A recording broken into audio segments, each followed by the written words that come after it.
You're very welcome to our video on the subject of changing the sky. I'm working with the program Colour 7 Professional today. However, the process is the same in the black and white or analog programs. So how does it work? How do we do it? Let's open an image, something tropical with a bit of a holiday feel. Let's go and have a look at the neutral preset first, so we can start by editing the original image. Now, if we want to replace the sky in this image, we do so by choosing Local Adjustments and then clicking Selective Drawing. I open the window here. There are 5 modules in Selective Drawing. The 4th module is the module for composing masks or image composing. Composing lets you incorporate other images into your existing image editing. I activate this mask and click this brush function to mark out the mask and increase the intensity. This brush also has a special feature.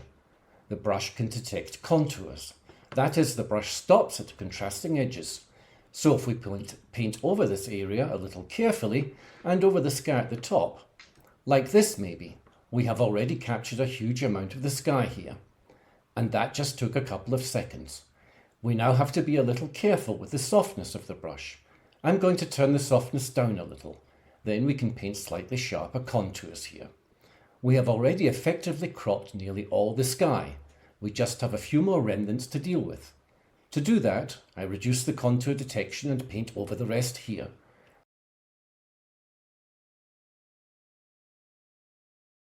I did the whole thing with a little more finesse earlier, so I'm now going to open a mask at the top here.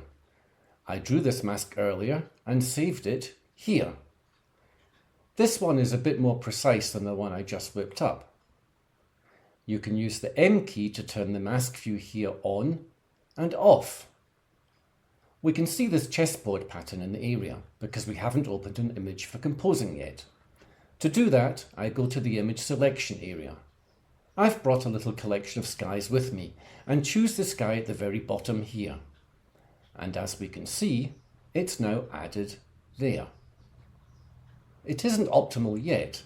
For one thing, we still have to define the position of the sky. So I will move it up a little, not too far. That's the end of the image. Just a little further down so the sky is in the correct position. Something else we now have to be aware of. Does the direction of the light in the sky match the direction of the light in the image? In the image, we can see the shadows are cast to the left, which means the light is coming from the right. That means having the light on the left-hand side isn't ideal here, so I will simply flip the image around. I do that so the direction of the light roughly fits, and so you do not immediately see that the image has been manipulated. So that's the basic replacement of the sky. As you can see, the process is relatively quick and very individual. What I now want to show you is a new function in the Local Adjustments area just under the Selective Drawing area. It's called Smart Ambient Light. I'm going to switch that on now. It turns everything that we changed in Selective Drawing into a light map that re-illuminates the photo. That is, it lets us apply the colour toning and brightness of our manipulation to the image. I can also increase the softness slightly here, for example, to amplify its effect, and increase the intensity a bit to create a really soft, romantic look. Alternatively, we can decrease the intensity and softness for a somewhat harsher appearance. It's up to you. You can try it out at any time. And once you've touched it up a bit more, it gets to a point where you no longer even notice that the effect is applied. With that in mind, let's switch it off with this little I button, so you can see how much of a difference it makes. If we incorporate the light from the areas we changed into the image appropriately.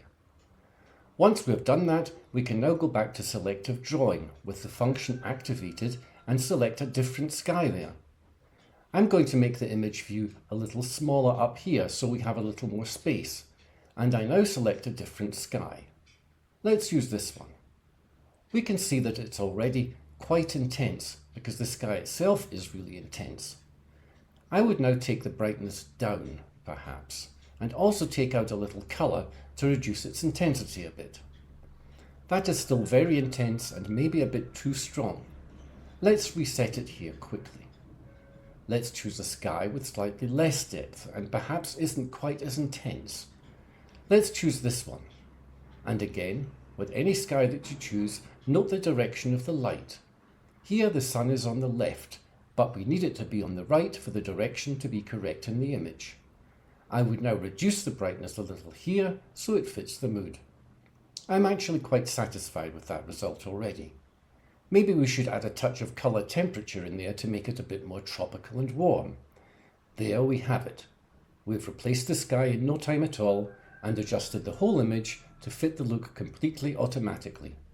And it all works in exactly the same way in the black and white and analog programs. I'll do exactly the same thing again here. I load the image we just had here.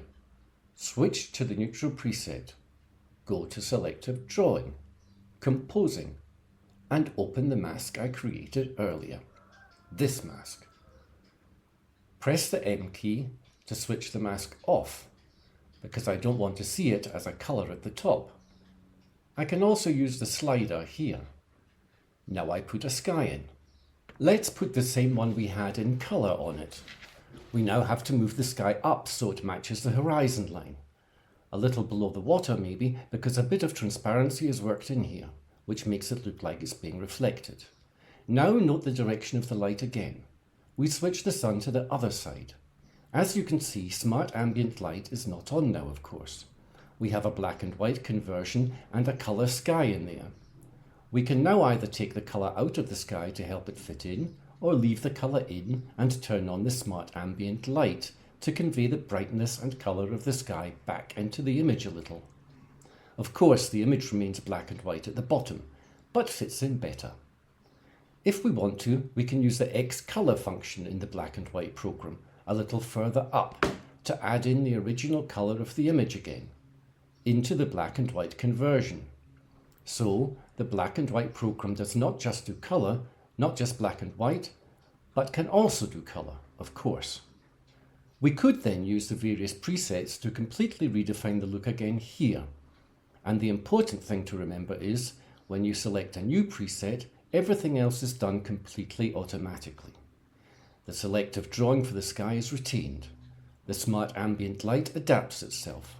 The Xcolor function adapts itself. It's all done fully automatically.